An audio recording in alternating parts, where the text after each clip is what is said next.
Jin extends her mental sense, scans the crowd, and confirms Viper has stopped following. She files Viper away. For now. Some things have to wait until the collapse arrives to settle for good. If Viper thinks Jin is a soft target, easy clay to mold, Viper has miscalculated. Jin keeps trailing the cub. The zoo isn't far. The cub, purse still locked in its jaws, weaves back to the front gate. It walks straight to a middle-aged woman and sets the purse down beside her foot. The woman had watched the whole chase. Stunned out of thought, she'd taken off after the cub on instinct. Mid-pursuit, the cub had stopped to bite a phone snatcher's hand, held him until the crowd grabbed him, which is how the original purse snatcher slipped out of the zoo, what no one expected. The cub then dodged every staffer and security guard trying to grab it, kept the chase going, and actually returned the purse to its owner. It even found the right woman in the crowd. The woman stares down at the bag. There's blood on the handle. The contents she still needs. The bag itself, well, hard to throw out, hard to use. It'll go home and live in a closet. Forever. 3 different sources of fluid on that bag now. The thief's backside, the phone snatcher's hand, and the cub's saliva. Zoo staff have circled in, ready to scoop the cub up. The mother tiger had a litter of 3. The other 2 cubs are sweet on the keepers. Easy handling, easy hugs. This clever one, is different. Doesn't like being picked up. Always slips the grab. The keeper has called for backup. Multiple guards are closing in. What happens to the cub next is the supervisor's call. Past 2 breakouts, once the cub got what it wanted, it followed staff back to the holding pen, near the mother's enclosure. Pliable enough. Not this time. The cub pivots, sprints, and runs straight to Jin, who is standing in the crowd about 10 yards out. It rubs its fluffy head against her pant leg. Roar! The roar carries no menace. It's the soft, plaintive sound of a kitten begging. 2-legged human. I smell so much energy on you. Will you keep me? The cub knows what a keeper is. It has had keepers. So why couldn't it pick its own? One with more food, more energy. A tiger cub typically nurses for 6 months. But this cub awakened. Mother's milk isn't enough anymore. Ever since it stole and ate a sweet-smelling stone, its stomach has been growing. Its appetite has been growing. The keeper's meat ration is small. Every day, the cub has to bully its sister and brother for theirs just to get 3/4 full. Same with the milk. It drinks twice as much as the other 2. The mother and the siblings don't love it for this. To them, it's a bottomless pit. A food thief. Every day, 300 rounds of wrestling with weaker littermates, no real outcome, just irritation. The cub just wants to eat. Is that wrong? Today, finally, a 2-legged human who looks like she'll keep him fed. After playing the hero out there, the cub trots straight over and asks to be adopted. Jin vibrates internally. Yes, yes. 1,000 times yes. To everyone watching, it just looks like a tiger cub rubbed her leg and she went stiff with shock. A keeper steps closer, calling out from a few yards away. Miss, don't be scared. He's gentle. He won't bite. Jin forces a flustered laugh. I'm not scared. He's so cute. She thought she was the only one watching the cub. Turns out the cub was watching her too. Meant to be. The only problem now, how does she get him out? Wait, maybe it's not that hard. Jin opens a mental channel. Little tiger, I want to keep you. But there are too many people here. I can't just walk away with you. Going through official channels won't work. The state would never approve a private citizen adopting a tiger. But the rules are about to break. Once the collapse hits, the country will encourage gifted to bond with mutated beasts as combat companions. Jin can't wait the 9 more days, though. The cub has caused too many incidents today. They might ship him out before then. And once he's gone, gone where? So, little tiger, run into the topiary bushes over there. Stay hidden.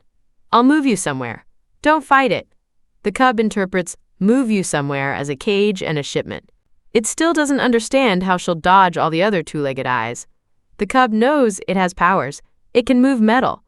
But every use leaves the body weak. It needs a mountain of food to recover. So it keeps the power quiet.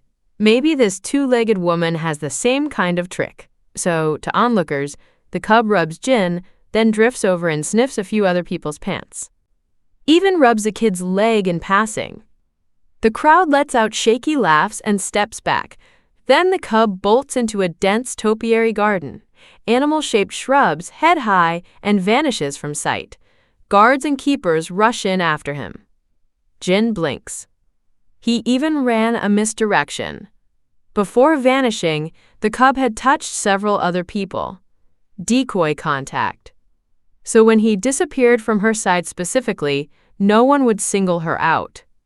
Jin locks onto his location with her mental sense and pulls him cleanly into the Havenile space. Watching the keepers and helpful bystanders search for the missing cub, she silently apologizes. Then she pulls out her phone, fakes an urgent call, and walks away. She finds Cole soon enough, 2 large bags of rice paper salads in each hand. A traffic camera sits nearby. Cole drops a thought into her head. Did the cub make it home? Jin's eyes crinkle. She reaches into one of the bags and pulls out a salad, biting in. He came willingly, walked right to me. Over the next several days, Jin goes out once a day, mostly for air, mostly to see what's changing on the streets. The rest of the time, she's in the Haven Isle, training her companions and her plant bonded. She can't bond the tiger cub yet. Her gift is still Tier 1. To bond a 4th, she needs Tier 2. 3 more bond slots open up at that threshold. Tier 1 to Tier 2 requires the ambient energy density to climb, which means waiting for the collapse to land properly. Jin does have her first trait, beast speech, letting her converse cleanly with any mutated creature with real intelligence. So the cub understands her completely. As long as she keeps feeding him, an unbonded cub will still follow her commands. Point name, he goes. But without a bond, Jin can't draw mental and physical reinforcement back from him. And if the cub ever lost control and turned on her, the attack would land at full power. A bond, by contrast, includes a backlash clause. Any companion who turns on its owner takes the hit themselves. The bond also lets Jin instantly sense if a companion is being controlled or compromised, so she can dial the backlash up or down on demand. A bonded companion can also borrow her mental strength through the bond mark when running low in combat. The bond also acts as a tracker. Owner and companion can sense each other's location and distance. Most usefully, in combat, Jin doesn't have to speak orders or push thoughts through. She just activates the spirit bestiary in her mind, and the order arrives instantly. Faster command transmission. Far faster. Spoken orders take a couple of seconds. Mental thought pushes, 1 or 2. Bond mark commands, 1/100th of a second. Holding the spirit bestiary active drains mental strength continuously, and both parties have to focus hard. Built for combat, not chit-chat. For everyday talk, voice or thought push is easier. Over the next few days of training and mock combat, Jin's companions and Cole's inkling get used to each other. They can't yet operate as a unit, but they don't friendly fire either. Cole keeps helping Jin expand the farming and breeding zones in the Haven. Vegetables, fruit trees, egg incubation, free-range chickens, ducks, geese. He harvests the ripened produce in the space and stockpiles it. The food street is fully stocked with equipment and ingredients now. Anytime Jin wants something specific, Cole cooks it on the spot. If he doesn't know the recipe, he watches a tutorial and figures it out. He's also expanded his own swarm: venomous insects, spiders, rats, toxic ants. The colony is thriving. Everything's ready. They wait. Outside, online, under the cover of the flu, more people are stockpiling. More people are staying home. Most jobs that can run remote are running remote. Mutated plants and animals appear everywhere. Reports used to be a few dozen a week nationwide. Now nearly every ordinary citizen has run into a case personally or knows someone who has. Pre-collapse, though, the mutated tier stays low. Once they spend their power, they need a long stretch to recover. They can't pull energy from the air efficiently yet, so most of the mutated cause limited damage. Unless it's a tiger, a venomous snake, a blood vine, or a poisonous plant, most ordinary mutations can be put down with a knife, a gun, or basic strategy. A mutated rat grows large and fast. A trap and rat poison still take it out. Pet cats and dogs that mutate mostly learn how to open doors, change channels, raid the snack cabinet. They damage the apartment harder. That's about it. Hens lay 3 to 5 eggs a day instead of 1. Bigger eggs, better nutrition. Rabbits switch from grass to meat. Some attack people. 1 bullet handles it. 2 if necessary. Plants mostly mutate in beneficial directions. None develop human-level intelligence. They just become tastier and more nutritious. Toxic plants that mutate get aggressive. If you can't beat one, you can run, then come back with weed killer. Ordinary people aren't stupid. After enough mutations, the room reads itself. The world is changing. When neighbors run into each other now, the greeting has shifted. It used to be, "How are you?" Now it's, "Have you seen any mutations? Anyone in your circle awakened yet?" Because humans are changing too. More and more people are awakening gifts on their own. A school might have 1 or 2 awakened. An apartment block. The numbers aren't huge, but they're not legend anymore. Countdown 4 days to the collapse, Locke Ashby calls. He thanks the siblings again for the food. That batch of Tier 1 longins pulled forward awakenings for over a dozen of his inner circle and several hundred members of the military. 2 of them awakened pocket dimension gifts. Tiny, 1 cubic meter to start. The pocket spaces can't absorb energy from gemstones, but they can absorb energy from food. Eat enough tier-rated food, and the space grows. Even Locke's 70-year-old grandfather, after consistent doses of Tier 0.5 food and a small amount of Tier 1 longin, awakened a gift fast. His gift is nothing exotic. Speed. Pure speed. He can bolt. Self-defense excellent. Hand him a knife, and the chopping speed is no joke either. Old Ashby is delighted. He drills daily with the younger trainees. Reckons he's good for another 30 or 40 years. Beyond his standard belt knife, he's ordered a full set of throwing blades for accuracy training. Call me Ashby the Blade now. Fierce stuff. Watch yourselves. His new catchphrase, 3 days before the collapse. Lyra Snow texts Jin. She has awakened Ice type. Her gratitude is overwhelming. She finally understands. The cherries didn't just heal. They strengthened the well. They opened the door to a gift. She tells Jin she owes her 10 favors now. Jin has nothing specific to ask. She just says, to make sure you can keep your word. No matter what happens, find a way to survive. Lyra's reply is steady. Understood? Jin talks it out with Cole. In the novel, meaning the 8th reset, none of this happened pre-collapse. Nothing this widespread. I think the early-stage mutations skewing positive is Cerulean trying to save itself. The more strong positive mutants there are at the start, the better the planet's odds when the violent energy rolls in. Then negative mutations start outnumbering positive ones. The early positives are the ones who pin down and remove the negatives. Cole nods. I think it's not just our parents leaving safety nets. Other people who survived earlier resets must have learned. They left their own safety nets too. Jin doesn't have the full answer. But whatever's behind the shift itself is positive. That's enough. The last 2 days, the siblings stay in the leased apartment instead of the haven. They want to be physically present in case the collapse arrives early. Jin works through a hacker. Handles Cypher, one of Locke's people.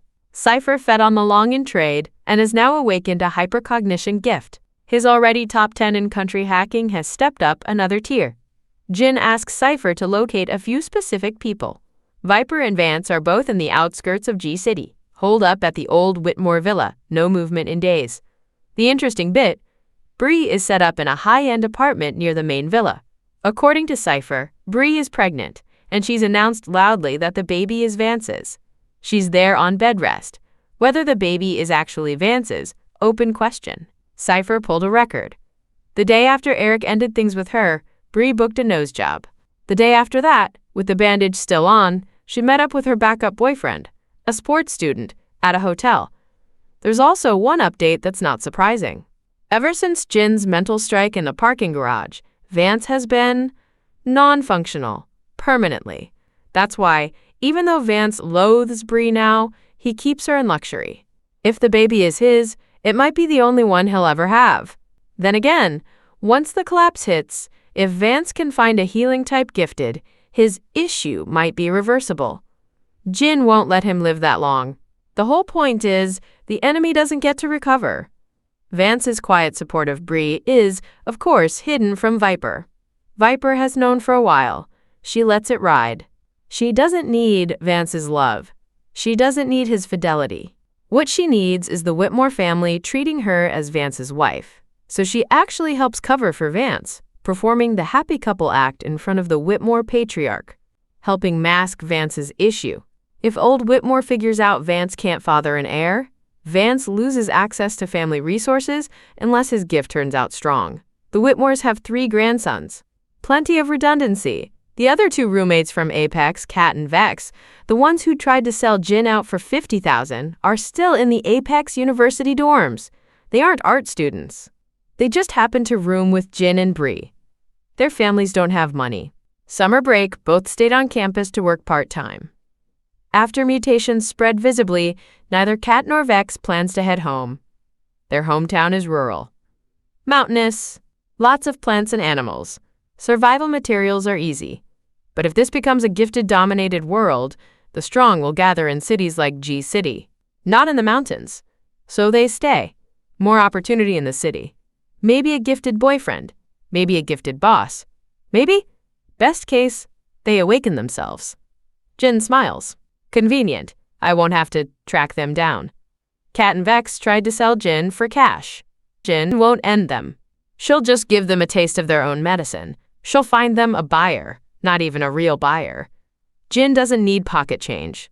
She'll just hand them over for free. Maybe, being honest, Jin's revenge is exactly what Kat and Vex would want.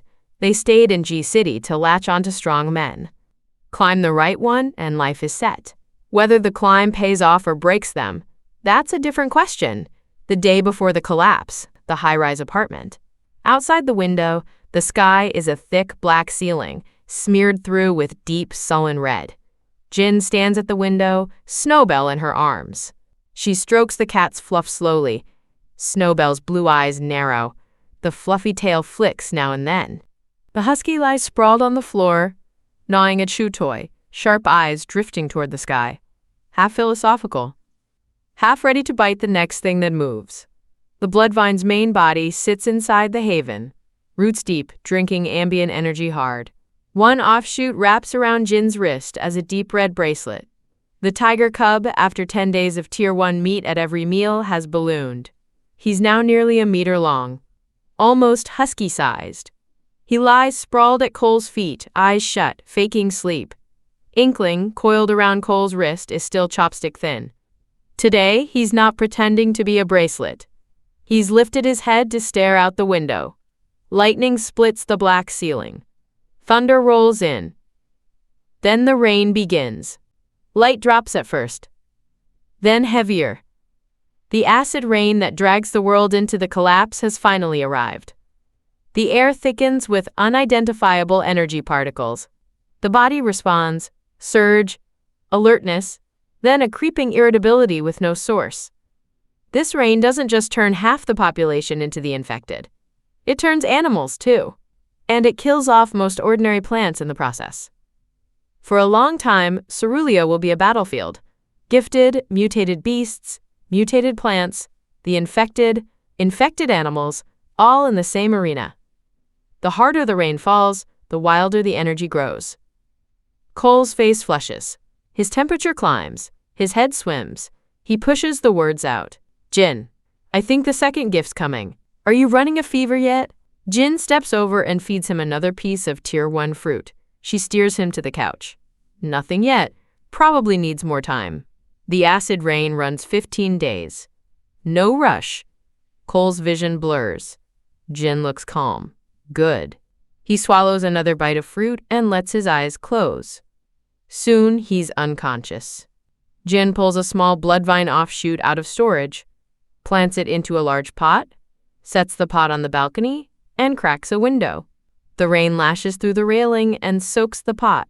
The bloodvine doesn't hesitate. It pushes a tendril straight out the window into the falling rain. The husky perks up. Eager. He wants out there too. Snowbell and the tiger cub rise as well, eyes locked on the storm. Curious, hesitant, Jin opens 2 more windows. If you want to try it, go. I'll keep your minds and bodies stable with clean energy. You won't lose control or fall apart on me. She presses a switch. The motorized roof on the right side of the balcony slides open. 10 square meters of balcony become a half-open courtyard. Acid rain falls straight onto the right side. The companions surge out into the rain. Snowbell, the husky, the tiger cub. Even Inkling slips out, abandoning his thin disguise. Back to his real shape, 3 fingers thick. The bloodvine's pot crawls itself outward another meter, taking every square inch into the rain. Acid rain carries denser, violent energy. Survive it, and the gains are real. Benefit 1. Body strength jumps somewhere between 5 and 50% over those who didn't bathe in it. Depends on physiology. Benefit 2. For those already past their first gift, a slight bump in the chance of awakening a second. Magnitude unmeasurable. Cost. For ordinary unawakened civilians, exposure to acid rain raises both the chance of awakening and the chance of turning. Both shifts, 10 to 20%. For those already past the first gift, the chance of turning drops to almost 0. Bottom line, anyone planning a melee combat path who can withstand the rain's purge should soak in it. Strengthens the foundation. After 2 gifts manifest, additional bathing only adds more body conditioning. The chance of a 3rd gift, or of mutation into infected, becomes negligible. Cole doesn't need the rain to awaken his 2nd gift. Jin keeps him inside. Once the 2nd gift lands, then he can soak. Her companions and bloodvine chance of a 2nd gift through rain exposure is low, but the body conditioning still adds up. Through the bond marks, Jin watches every one of them, mental sense pushed outward. Then, Inkling's breathing thins. The yellow gold of his eyes fills with a thread of red. He's losing the fight against the violent energy. Jin stops caring that snakes give her the jitters. She walks straight to him and drops a Tier 1 mouse in front of him.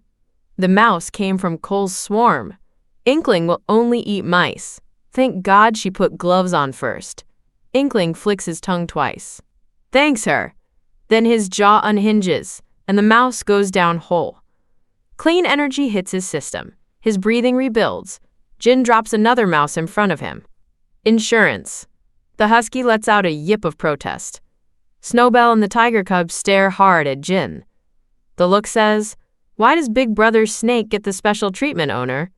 Jin sighs. Inkling is the weakest of the 4. He almost broke. The others would have held. But 3 pairs of wounded eyes is too many. She reaches into the space and pulls out each one's favorite.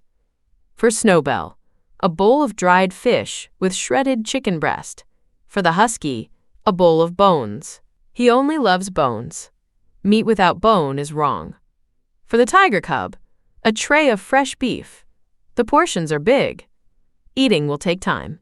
Jin holds an umbrella over them so the rain doesn't ruin the food. All 3 companions glow. Owner is more devoted than any other owner. Inkling, still chewing his 2nd mouse. Fine. Emergency conditions. Couldn't do a leisurely meal anyway. Then Jin feels something tug at her wrist. She looks down. The bloodvine. Vinia, you want a snack too? A blood drink? Chicken, duck, pig, or beef? The bloodvine wobbles its leaves shyly. A bowl of duck blood vermicelli, please. Thank you, owner. The bloodvine's version differs from the human dish. The blood is fresh, half-clotted. The noodles are made from energy-rich vegetable pulp blended with rice flour, then pushed through a noodle machine into colored strands. That's how the plant gets its energy. Beyond animal blood, the bloodvine can absorb plant-based energy too. Jin rolls her eyes. She fetches a bowl of fresh duck blood and a bowl of fresh pressed colored noodles, undried, and sets them by Vinia. She'd been making batches of those colored noodles to dry and store. The bloodvine had helped itself to half and demanded the rest stay undried. Tasty or wet. Vinia doesn't need an umbrella. Acid rain is also a meal. 2 suckered tendrils unfurl, lift the bowls, and start working through the noodles. Beside her, the tiger cub finishes the beef in seconds. He paws the empty tray. Roar! Owner. Another tray. A glutton of a tiger. He out-eats everyone else combined. Jin pulls out another tray of mutton and another of chicken. Tiger Cub eats 3 trays per meal. Lucky the collapse has arrived. After this, she can let him hunt. He can absorb cores from the infected and mutated beasts to fuel himself. Otherwise, 5 meals a day, 3 trays each. Even the Haven Isle would buckle under his appetite. As the cub grows, his appetite grows. He's already eaten through almost all the Tier 1 meat in storage. What's left is Tier 0.5, energy too thin to evolve a creature. Lucky again, since the rain started, Jin can feel it. The pendant mark in her mind is steadily pulling free energy out of the air. Energy density inside the space climbs hour by hour. The violent component of that air energy seems to vanish on entry. The space evidently has a built-in filter, which is exactly why Jin hasn't awakened a second gift yet. Most of the energy her body absorbs goes into feeding the Haven Isle. The spirit bestiary also pulls energy in, but the draw is small compared to the pendant, so it stays in the background. After 3 days unconscious, Cole stirs. Awake. Second gift confirmed. Wind type. The discomfort is gone. Clear-headed. Just very, very hungry. The body burned through most of its reserves fighting the violent energy. And these last 2 days, all he's had is Jin dripping water past his lips. Jin doesn't ask. She just hands him several pre-packed Tier 1 meals. Cole eats 6 before he stops. Jin, how are you? Did you awaken your second? He's been sure she should outpace him this lifetime. If even he just got a second gift, Jin must have something. Jin shakes her head. I didn't awaken a second gift. But the pendant pulled in massive amounts of energy and bumped its tier to 2. And I did awaken my second trait, the Bondmaster trait. Cole is curious. Which one? It's clear all his sister's growth funnels into beast bonding. Jin's first trait was beast speech, clean conversation with high-intelligence mutated creatures. Not flashy, not weak. Even unbonded mutated will work for her if she keeps them fed. Spirit possession, Cole has a biology background. He knows what parasitism is. But fused with bond keeping, the mechanic isn't obvious. Jin explains. Simply, my body can shift from physical to non-physical. I become an energy form. Then I can possess a mutated beast or mutated plant.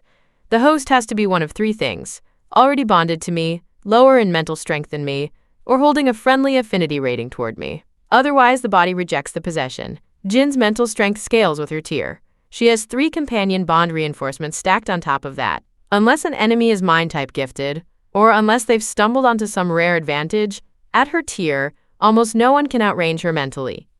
Each tier rise opens 3 more bond slots. The mental reinforcement scales up. Eventually, Jin becomes effectively unbeatable within her own tier. Cole pulls in a long breath. This trait of hers is technically tied to bond keeping, but functionally, it's a second gift. A second gift built for hiding, for disguise, for reconnaissance, for taking someone out without ever being there in person. He asks fast, if the host body gets hurt or ends, do you take the hit? Jin shakes her head. No. Holding the possession just costs mental strength. Of course, if a bonded companion ends, my mental strength takes a heavy blow. Recovery takes time. If she only had 1 bonded companion, losing that one would put her down for a while. As her companion roster grows, the loss of any single one matters less, and the Haven is her safety net. As long as a companion has a breath in them, she can pull them into the space and keep them alive. As long as she doesn't run headfirst into death, even losing a fight, she can run. Cole had been quietly pleased a moment ago. His wind-type gift is rare, useful, but he hadn't wanted to flaunt it in front of a sister who hadn't manifested a second gift yet. Then she dropped spirit possession on him. Once you're inside a host, can you take control? Jin thinks for a beat. At Tier 1, no just possession, no override. At Tier 2, I should be able to take control for short windows. Higher tier, stronger override. The pattern holds. Cole crosses his arms. Jin, the spirit bestiary. First trait, second trait. Is there a third on the way? Jin blinks. In theory, yes. It would take a specific stroke of luck, but even without a third, what she has now is already absurd. Any mutated beast, any mutated plant, she can bond. Even unbonded, she can press them into service. Add spirit possession on top. She's untraceable. Add the Haven Isle as the trump card. For raw survivability, no one in her tier comes close. And as for fighting strength, as long as Jin doesn't fall, the snowball just keeps growing. Every chapter, she reinforces. Cole eyes her like she's a cheat character. Lucky thing, he mutters, this cheat character is my actual sister. Jin rolls her eyes. Who compliments their sibling like that? The last 3 days, between meals, even between naps, the companions stood in the rain. Their bodies hardened. None awakened a second gift, though. The chance of a second gift through rain exposure is small. Most of what the rain offers is body conditioning. The companions begin pulling back from the balcony. The diminishing returns have hit. More rain wouldn't add much. Cole drags a long bench onto the balcony, plans to camp out there. Jin coughs. Brother, have you considered a more comfortable conditioning method? Cole tilts his head. I've collected a fair amount of acid rain over the last 3 days. Half of it sits in the master bathtub, the other half in the second bathtub. We can soak. Eat energy fruit while we soak. Comfortable. Limits the violent energy from running away with us. Acid rain can't be brought into the haven. The space's filter strips out the violent component on entry. And the violent component is precisely what triggers the body conditioning. Cole exhales. Fine. The bath sounds better. Better than standing under the sky like a wet dog. The reason Jin doesn't put the companions in a bath instead, soaking absorbs the violent component faster. Speeds the conditioning but raises the risk. Jin knows her own body. The first sign of trouble, she eats clean fruit. Or steps out of the tub and into the haven. The space scrubs the violent residue. No matter what, she will not let herself turn. The companions can't make those judgment calls in time. Their minds are still young. They might miss the warning signs. Direct soaking would be reckless. So rain on the balcony for them. Slower, safer. The siblings each take a bathroom. They keep 1 or 2 layers of skin-tight clothing on, just in case. 2 hours later, both step out and reconvene. Mine bumped about 40%, Cole says. Mine too. But not all of it is the rain. We were eating energy food the whole time. 10 more days of rain ahead. The siblings soak once a day. They keep watching the companions soak. Half-hour sessions, 3 or 4 times a day. Lots of small doses. Safer than long ones. By the time the 15-day rain ends, both siblings and all the companions cap out at roughly 50% body enhancement. Jin calls Locke and shares the method. Locke still has stockpiles of tier-rated ingredients, partly from her trades, partly from buying up mutations from civilians. Below Tier 1, but bulk volume. Locke applies the same approach. He, his inner circle, and the awakened in the military. Everyone caps their physicals. Lyra Snow doesn't have nearly enough tier-rated food on hand to neutralize the violent energy in a soak. Jin doesn't share the method with her. Too much risk for too little reserve. Day 15. The acid rain stops globally. A lot of people exhale. Finally, the rain had thinned to drizzle by then, but no one had dared go out under acid rain, not for 2 weeks.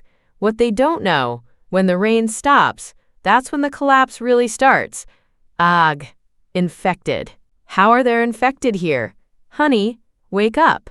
It's me, your wife, the mother of your children. Daddy, why does Daddy look like that? Get back. Stay back. The whole of Cerulean, ground zero in every direction. Once the rain started, cell signal, landlines, TV, all of it stuttered. Most of the time, dead air. Only short-range radio held steady. Day 1 of rain, the lag was barely noticeable. The state pushed the message out hard. TV, online news, social feeds, short video apps, carrier SMS, anything that still worked. The information went out clean. Estimated rain duration, half a month. Effects of the rain, benefits and dangers of direct exposure, all listed. Then the warning. Anyone who runs a fever and falls unconscious. When they wake, They may have awakened a gift, or they may have turned. The state instructed the public to isolate any feverish loved ones. Tie hands and feet if possible. During the fever, only water. No medicine. No interventions. For people living alone, at the first sign of fever, isolate yourself. Once a feverish person wakes, watch them for 30 minutes. If they stay coherent, the awakening succeeded. Untie them. Feed them. They'll need calories. If they wake up vacant, mind in pieces, skin going gray, pupils shrinking to pinpricks, eyes bulging, aggressive, they've turned. Take them out fast. A scratch or a bite carries the virus. An ordinary person can turn within minutes, at most 24 hours. A small percentage of ordinary people resist the virus. Those few often awaken a gift in the process. For the gifted, infection from a basic infected rarely turns them. Not impossible, just rare. A high-tier infected, or a heavy viral load, can still take them down. The gifted get a longer window, 24 to 72 hours. With a healing-type gifted nearby, or sufficient tier-rated food, survival odds are decent. And it isn't just humans. Animals turn too. Plants mutate. The state pushed all of this on day 1 of the reign. Day 5, most broadcast towers went down. Cell coverage collapsed. But the radio function on most phones still picks up state and local emergency broadcasts. The early warnings reduced civilian casualties significantly. But the warning never reaches everyone. Some people always think, not me, not mine. A child runs a fever. Many parents and grandparents can't bring themselves to follow the protocol. 3 days of just water? Tied down? My baby? A spouse runs a fever. Once tied, the patient wakes confused and pleads. The infection signs aren't obvious yet. Family members soften and untie them. People living alone, many decide they're the lucky ones. They'll awaken. They don't tie themselves down. And if I don't awaken, why should anyone else live either? That's why, even with full warning from day 1, countless still fall. The truth is, when the rain first hit, only about a quarter of the population turned outright from the violent energy. The rest got infected and turned later. Tying an infected down only buys time. Their strength is far above an ordinary human. They break out fast. What tying does is give the family a better window to take them out before they break loose. Once the symptoms are clear, end them first. But these are people from peacetime. The thing they have to end is a husband, a wife, a child, a parent. A pet they raised like family. At the early stage, partial signs only, no visible aggression. Who could swing? Who could justify it? What if a cure shows up later? What if drinking a pill brings them back? That hope, that single hope kills entire households. So even tied down, families freeze when the moment comes. The infected breaks loose, goes for the nearest pulse. Mind gone, memory gone. What's left is the bite reflex. When the rain stopped, the outbreak unfolded everywhere. People who ignored the warnings. People who knew them and still couldn't pull the trigger. Both groups went down. After the rain stops, Jin and Cole leave the apartment. They could hide indoors. They could vanish into the haven if infected reached the door. Neither sibling wants that. In a collapse, hiding works for a stretch, not for a lifetime. They have to use this window. Take out as many infected as they can. It's the only way to sharpen combat instincts in real conditions and grow strong enough to outlast what's coming. Survival to the end runs through the early kills. The leased apartment sits on the 31st floor of a recently built high-rise. 4 units per floor. 2 elevators, stairwells on both ends. Power went out on day 7 of the rain. Elevators are useless now. Jin and Cole step into the hall. On their floor, 2 unfinished units, 1 finished but empty, then theirs. Part of why she picked this place. Less social load. Fewer complications. They take the stairs down to the 30th floor. 30th. The closest scream Jin heard came from this floor. She pushes mental sense outward. Unit 3001. An old man, fully turned, slamming the door of a guest bedroom. An old woman and 2 kids, a boy and a girl, 12 or 13, trembling behind it. Master bedroom, a middle-aged man unconscious, probably mid-awakening. Living room, a middle-aged woman on the floor. Blood on her neck, blood on her arm. Status unclear. Unit 3002. 2 women. One unconscious and tied. The other awake, dragging a sofa to barricade a door. A separate room. A young man, already taken down, already headless. Unit 3003. Another bloodbath. A man fully turned chasing his wife and daughter. The wife with a kitchen knife, planted between him and the kid. Unit 3004. A young couple, both turned. The husband only just turning, probably bitten by his wife. Jin gives the call. I'll take 01, you take 03. Cole doesn't argue. Unit 01 has potentially 2, infected, the old man and the downed woman. But Jin has her companions. Both siblings have spaces to escape into. If anyone asks, they cite an invisibility gift or a teleport gift. Jin uses her telekinesis to unlock Unit 01 from the inside. She has the strength to break the door. But replacement doors aren't a thing right now. Survivors still need to live behind these doors. So, telekinetic unlock, cleaner. She and Cole had agreed on this in advance. The door swings open. Live human breath rolls in. The old infected snaps onto her instantly. The grayed out whites of his eyes, the pupils reduced to 2 black dots. The look is wrong in every way the brain registers wrong. A low ha-ha rasps from his throat. Mouth and hands smeared dark. He drops the bedroom door, wheels around, lunges at Jin.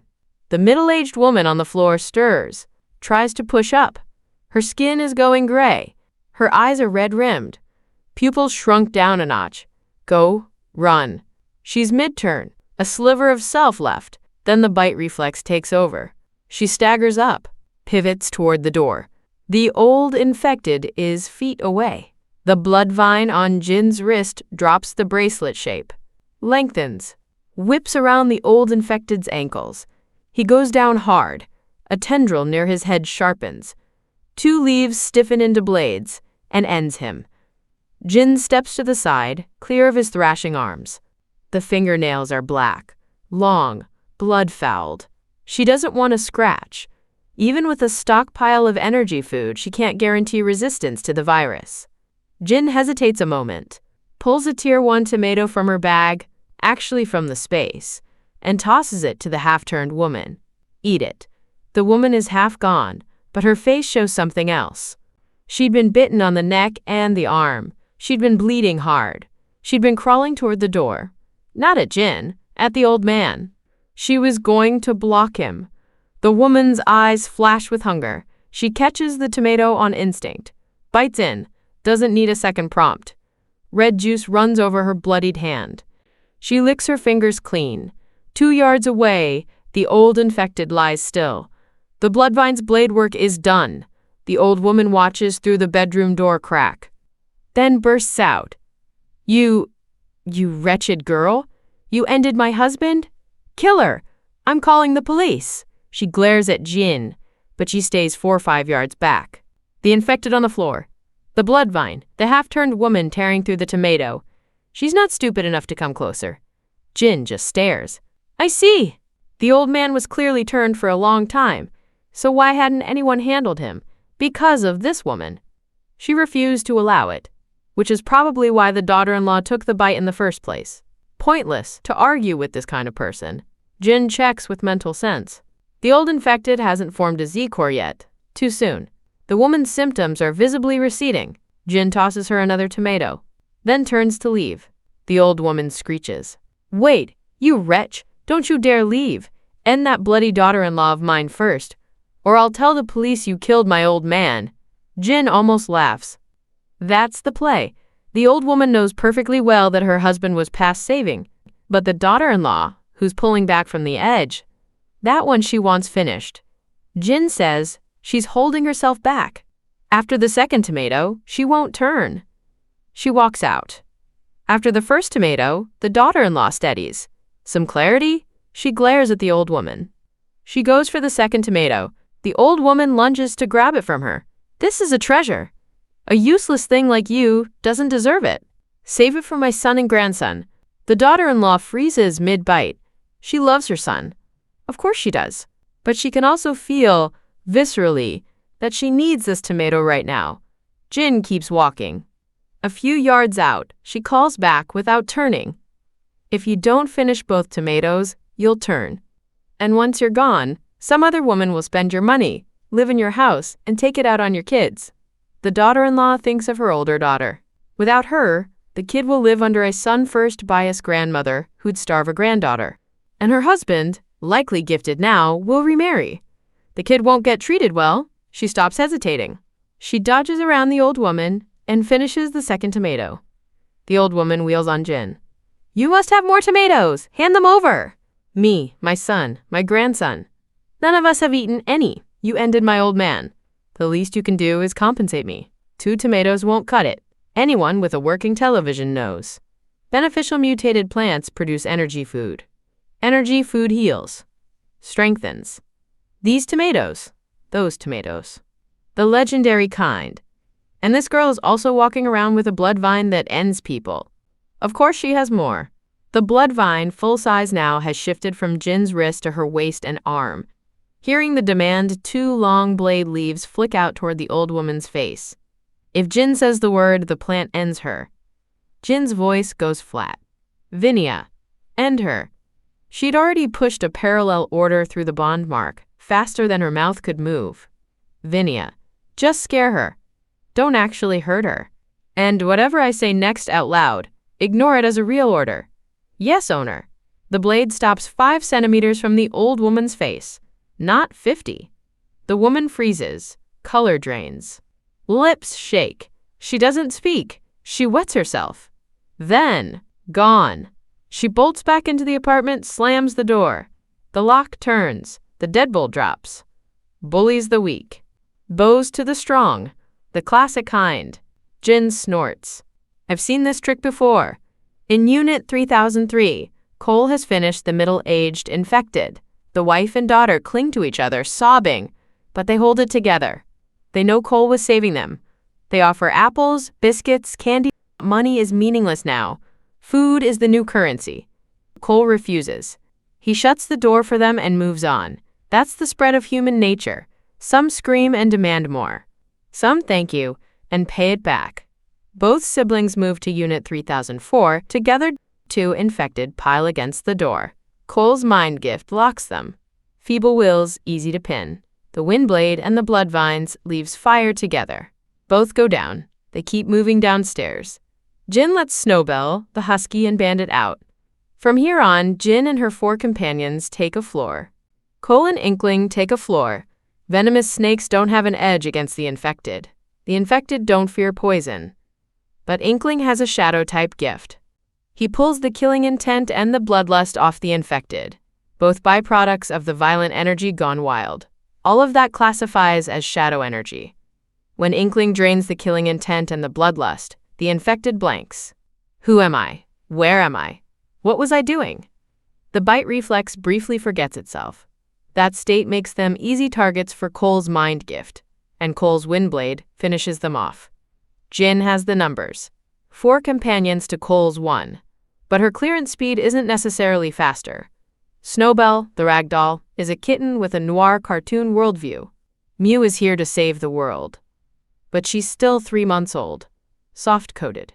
Loves cuddles. Tell her to hunt infected, to chop heads, to splash blood. Too much for Mew. Snowbell tags along but stays observation and support. Wait, an infected just lunged at the kitten? Snowbell's tail puffs. Mew. She blinks out. Teleport. After 2 months on energy food, Snowbell can blink up to 70 or 80 meters. Not the few-meter kitten she was. And her space-type gift has a new use. She can teleport an enemy she can't fight away. Somewhere else. Snowbell isn't useless. She's the panic button. She just teleported an infected dog through a hallway window. 20 floors up. The dog landed. It didn't get back up. Jin pinches the bridge of her nose. Snowbell, we don't drop things off high floors. What if someone's down there? Snowbell mews, sheepish. Then Mew will sweep with mental sense first, confirm no one is below, then drop. Jin sighs. Real combat is going to take Snowbell some time. Snowbell isn't entirely useless. When teammates are in trouble, she teleports them, or the infected, out of range. Mostly the infected, to keep the team's rhythm clean. When she's swarmed, though, she can only pull one teammate or one enemy at a time. The husky has dual gifts, wind and fire. On paper, lethal. Indoors, with civilians in the building, Jin keeps him on wind. No fire risk. The husky also prefers wind. Fire tends to set patches of his own coat on fire, but his wind control is rough. While taking out an infected, he tends to also take out a wall, a door. Sometimes the floor demolition expert in fur. Civilians the husky saves are afraid to file a complaint. A wrecked apartment versus a mutated dog with anger issues. They swallow it. You can't reason with a mutated beast. Bandit the tiger cub is steel type. Jin already prepped his accessories. Metal anklet, stainless steel collar, metal belt. Bandit can reshape any of his metal jewelry. Needle, throwing knife, short blade, cleaver, brick, ball, mini spike, mace. Most of the time, Bandit is reliable. The only catch civilians who see a tiger cub start screaming, avoiding him on instinct. Otherwise, pure firepower. But Bandit has a habit. He likes biting backsides. Once, mid-fight, he couldn't help himself. He bit the backside of a female infected, pushing it out at the wrong angle. One bite, silicone. Mouthful of silicone. Disgusting. And he caught the virus through the bite. If Jin hadn't pulled him into the haven instantly, the violent energy would have torn through his system unchecked. She fed him 5 trays of fresh Tier 1 meat to detox. Fully neutralized the viral load. Otherwise, infected tiger. Lesson learned. Bandit hard quit the backside biting habit. Against infected, no more teeth, only claws and gift. The bloodvine is, by elimination, the most reliable of the bunch. Causes no incidents. Even when she's out hunting, she always leaves a tendril behind on Jin for protection. Jin sighs internally. Vinia, you're getting a bonus. She holds back her spirit possession. Too special, too valuable as a hidden card. Better to test it later, when no civilians are around. 2 hours in, the building is clear. A handful of newly awakened gifted from the floors realized hiding wasn't a strategy. They picked up fruit knives, cleavers, baseball bats, clothes-drying poles, and fell in behind Jin and Cole. The only way to get a real night's rest is to clear every infected in the building. Then the surrounding blocks. Once the building is clear, Jin and her companions have run a real fight. Their command rhythm is sharper now, against basic Tier 1 infected. Those with mental energy under 30% of Tier 1, 3 of her 4 companions can take on multiple at once. Worst case, they retreat clean. Snowbell can also retreat clean. Jen and Cole split next. The new awakened tag along, also planning their first kills. Jin sees them as the first batch willing to step out and engage. She hands them tactics for free. 3 or 4 to a group. If you find a beneficial mutated plant, no toxicity, harvest a piece. It restores gift energy. The greenery in the complex has lost more than half to the rain. What's left is mostly hardy, ordinary vegetation, with a sliver of mutated. The mutations split into beneficial. Fruits and leaves get tastier, more energy-rich, more medicinal, and aggressive, actively attacks people or animals. Sometimes the line isn't clear. Judgment call. Jin points as she walks. This shrub probably has light toxicity. These weeds, the magnolia, the hibiscus, non-toxic. The mango leaves, likely allergenic. The weeds, specifically, common lawn grass. Most died. The survivors went from ankle-high to half a meter. Non-toxic energy plants. The most abundant in the complex? The new awakened glance at each other. A buzz-cut guy steps up first. Yanks out a fistful of grass blades, water still beating on them. He bites in. This is rough. He pulls a face, but he doesn't spit. He chews fast and swallows. Rough is real. So is the energy load. He'd been awakened a few hours. Eating ordinary food at home, he never quite filled up. This hits the right channel. Grass tastes terrible, but it's real energy food. 1 bite of energy grass equals dozens of bites of regular food. The others see the buzzcut chewing grass. Nothing for it. They follow. Clutch handfuls. Eat on the spot till full. Stuff their pockets with the rest. Then head out for their first kills. Once you accept I'm out here eating grass raw, taking out an infected stops being the bigger horror. Jin calls back over her shoulder. Push through. Get strong. Earn your way back to real food. Save the world is too abstract. Earn your way out of eating grass that lands. Is taking out the infected ugly? Yes. Brutal. But anyone who wants to sleep through a night, eat a real meal, clears the building, then the block. Then more. Jen picks the building with the highest infected count and starts at floor 1. Cole takes the second highest building. More awakened join through the morning. Hawthorne Court is fully cleared in half a day. The work isn't done.